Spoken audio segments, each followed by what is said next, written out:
দেখো কালীবাড়ি, এই যে হাতে ভোগ নিয়ে এই মেয়েটা 2 হাতে ভোগ নিয়ে দাঁড়িয়ে আছে। কালীবাড়ি মন্দির আমাদের এটা বিশাল বড়।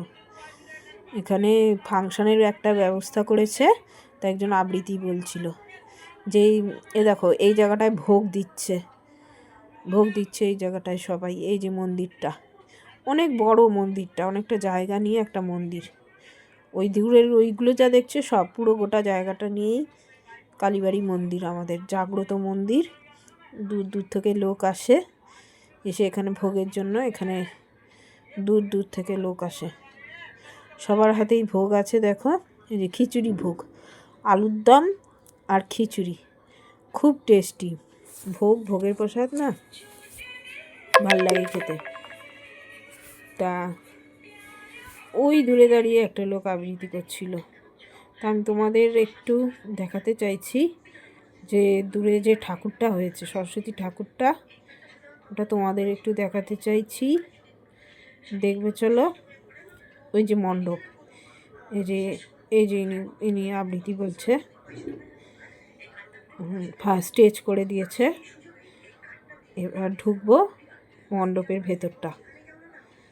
মণ্ডপের ভেতর ঠাকুর খুব সুন্দর করেছে, গাছ দিয়েছে, ধারে গাছ লাগিয়েছে।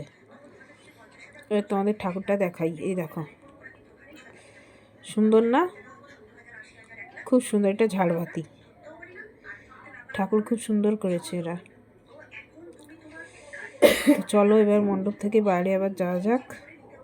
এখানে অনেক লোক বসে ফাংশনটা দেখছে, চেয়ারে বসেছে, চেয়ার পেতে দিয়েছে, চেয়ারে বসে অনেকেই ফাংশনটা দেখছে।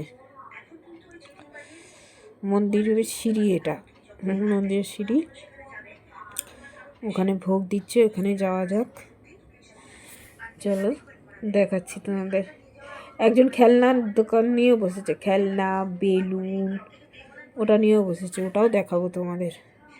সাইকেলে করে বাচ্চাদের খেলনা, বেলুনস, ওই যে বেলুন আর এই যে খেলনা,